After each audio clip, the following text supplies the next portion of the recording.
반갑습니다. 여러분께 스포츠 정보를 알려드리기 위해 오늘도 찾아온 거북선 스포츠입니다. 구독과 좋아요는 저에게 큰 힘이 됩니다. 분석 시작 전 구독과 좋아요 한 번씩 눌러주시면 감사하겠습니다. 많은 분들이 계신 무료 입장 가능한 스포츠 분석방과 분석 최종 조합 픽은 영상의 댓글에 기재해 두었습니다. 그럼 오늘의 경기 분석 시작해 보도록 하겠습니다. 첫 번째 경기는 마치다와 교토상가입니다. 마치다는 최근 J리그에서 전술적으로 가장 인상적인 전개 흐름을 보여주는 팀 중 하나로 3-4-3 포메이션을 바탕으로 전방 압박과 빠른 측면 전개를 핵심 전략으로 삼고 있습니다.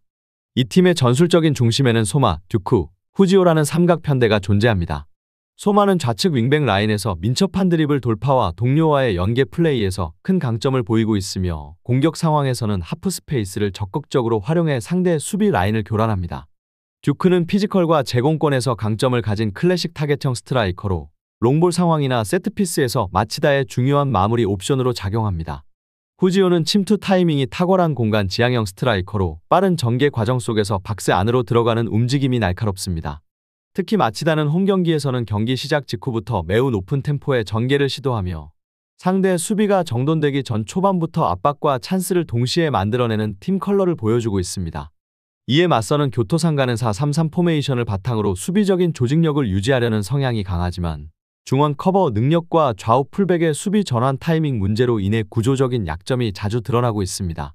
특히 중원에서 요네모토가 홀딩 역할을 수행하지만 측면 커버 범위가 좁고 윙백과 센터백 간 간격 유지에 실패하면서 하프 스페이스가 비는 현상이 반복되고 있습니다. 이러한 수비 조직의 간격 문제는 마치다처럼 측면에서 중앙으로 침투하는 팀에게 매우 치명적으로 작용할 수 있습니다. 공격에서 라파엘 엘리아스는 준수한 결정력을 지닌 선수지만 전방 압박을 받을 경우 볼 소요가 길어지며 고립되는 장면이 많고 연계 플레이가 매끄럽지 못해 상대 박스 근처까지 도달하는 빈도가 떨어지는 것이 현실입니다. 특히 원정 경기에서는 수비 라인을 깊게 두고 내려서지만 측면 대응이 느려 크로스나 컷백 상황에서 잦은 실점 패턴을 보이고 있는 것도 큰 문제입니다. 결론적으로 이번 경기는 전술적 완성도, 선수 조합의 효율성, 홈과 원정에서의 경기력 격차 등 모든 측면에서 마치다가 우세한 흐름을 가져갈 가능성이 큽니다. 소마의 날카로운 측면 돌파와 후지오의 침투 패턴 그리고 듀크의 제공권을 활용한 세트피스 전개까지 다양한 득점 루트를 확보하고 있는 마치다는 교토의 불안한 측면 수비를 집요하게 파고들 수 있는 전술적 캡업을 보유한 상태입니다. 반면 교토는 최근 원정 경기에서 수비 간격 붕괴와 커버 타이밍의 지연으로 인해 지속적으로 실점하고 있으며 이러한 흐름이 반복된다면 이번 원정 역시 매우 고전할 수밖에 없습니다. 전체적으로 경기 양상은 마치다가 주도하는 흐름으로 전개될 가능성이 높으며 마치다의 승리와 오버를 추천드리는 경기입니다. 두 번째 경기는 쇼난과 산프레체 히로시마입니다.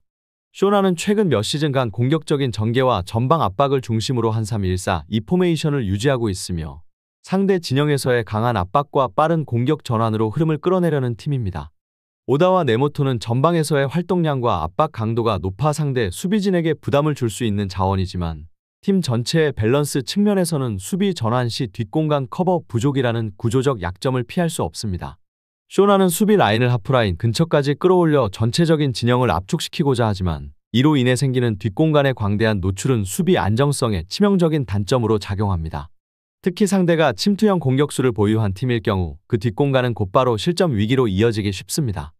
이러한 전술적 허점은 단순한 수비 집중력으로 해결하기 어려우며 결과적으로 경기 후반으로 갈수록 수비 집중력 저하와 함께 큰 실점 리스크를 동반하는 구조가 반복됩니다. 반면 산프레체 히로시마는 전형적인 3-4-1-2 포메이션을 기반으로 한 빠른 전환과 침투 전술에 특화된 팀입니다. 제르맹은 히로시마의 전방 침투 전술에서 핵심적인 역할을 담당하고 있으며 라인 브레이킹 능력과 오프사이드 라인을 파괴하는 타이밍 감각이 매우 뛰어난 자원입니다. 제르맹은 하프라인 근처까지 끌어올린 수비 라인을 무너뜨리는 데 특화되어 있으며 이는 쇼난과 같은 스타일의 팀에게는 극도로 치명적인 요소로 작용할 수 있습니다. 또한 가토와 가와베는 중원에서의 볼 운반과 빠른 전환 플레이에서 중심을 잡고 있으며 상대 수비 라인이 정비되기 전에 빠르게 전방으로 볼을 투입해 찬스를 만들어내는 능력이 탁월합니다. 실제로 히로시마는 상대가 라인을 올렸을 때 그 틈을 침투 한두 번만으로도 실점으로 연결시키는 효율적인 공격 전개를 수차례 보여준 바 있습니다. 특히 제르맹의 오프 더 볼 움직임은 VAR 판독에서도 포착하기 어려울 만큼 정밀한 움직임을 자주 보여주며 이는 이번 경기에서도 득점 가능성을 높이는 주요 변수가 될 것입니다. 결론적으로 이 경기는 쇼난의 구조적 수비 문제와 히로시마의 침투 중심 전개가 정면으로 맞부딪히는 전술적 상성의 경기입니다. 쇼난이 수비 라인을 끌어올리는 순간 히로시마는 그것을 침투와 빠른 전개로 정확히 공략할 수 있는 팀이며 특히 제르맹을 축으로 한 공격 패턴은 매우 효과적으로 작용할 가능성이 높습니다. 3프레츠 히로시마의 승리와 오버를 추천드리는 경기입니다. 세 번째 경기는 파리 생제르맹과 아스날입니다. 파리 생제르맹은 1차전에서 승리를 거두며 유리한 고지를 선점한 상황으로 이번 홈 경기에서도 주도권을 쥐고 흐름을 이어갈 가능성이 큽니다. 최전방에서는 곤살로 하무스가 중심을 잡고 있으며 좌측에서 폭발적인 스피드와 드리블 돌파 능력을 자랑하는 흡이차 크바라츠엘리아가 상대의 수비를 계속해서 흔들고 있습니다. 하무스는 제공권과 연계 플레이 모두에서 안정적인 역할을 수행하고 있고 흡이차는 하프 스페이스와 터치라인 사이를 오가며 공격 전개의 기점 역할을 수행 중입니다. 중앙 미드필드에서는 루이스가 중심축 역할을 맡아 안정적인 빌드업과 공수 전환을 유기적으로 이끌고 있으며 이강인과 덴벨레가 부상으로 이탈한 상황에서도 파비안 루이스, 우가르테 등의 중원 자원들이 제 몫을 해주고 있습니다. 특히 PSG는 홈에서의 압박 강도와 라인 간 간격 유지가 매우 견고하게 유지되고 있어 아스날의 탈압박과 측면 전개를 무력화시킬 가능성이 높습니다. 수비진도 마르키뇨스를 중심으로 높은 집중력을 보여주고 있으며 측면 풀백의 공격 가담과 동시에 빠른 수비 복귀도 인상적입니다. 반면 아스날은 올 시즌 유럽 대항전과 리그 병행 속에서 다수의 부상자 이탈로 인해 전술적 안정성과 조직력이 크게 흔들리고 있는 모습입니다. 센터백 마갈량이스가 부상으로 이탈하면서 수비 라인의 중심이 무너졌고 이는 빌드업 시작 지점부터 흔들리는 원인으로 작용하고 있습니다. 여기에 중원의 핵심인 조르지뉴와 하베르츠가 모두 이탈한 상황은 아스날의 템포 조절과 수비 전환 속도에 큰 타격을 주고 있습니다. 공격진에서는 여전히 사카와 마르티넬리가 왕성한 활동량과 빠른 침투로 활기를 불어넣고 있지만 전방에서 제수스의 이탈로 인해 연계 플레이가 제대로 살아나지 못하고 있으며 공수 간격도 벌어지면서 고립되는 장면이 자주 연출되고 있습니다. 트로사르와 은케티아가 대체 자원으로 기용되고 있으나 경기 내내 위협적인 장면을 꾸준히 만들어내는 데에는 한계가 명확히 드러나고 있습니다. 전술적으로도 아르테타 감독은 플랜 B로의 전환 시 마땅한 대안을 찾지 못하고 있으며 원정에서의 불안정한 수비 집중력과 체력 저하 문제는 후반 실점 위험을 더욱 높이고 있습니다. 특히 PSG의 홈에서는 상대에게 공간을 쉽게 허용할 경우 흡이차의 드리블과 하무스의 위치 선정 능력에 의해 수비가 쉽게 무너질 수 있습니다.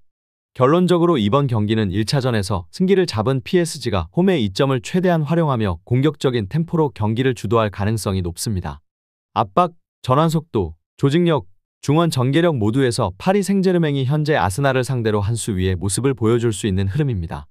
반면 아스날은 전술적 불균형과 체력 부담, 주요 자원들의 공백 속에서 수비 집중력 저하와 공격 완성도 부족이라는 이중고를 겪을 가능성이 큽니다.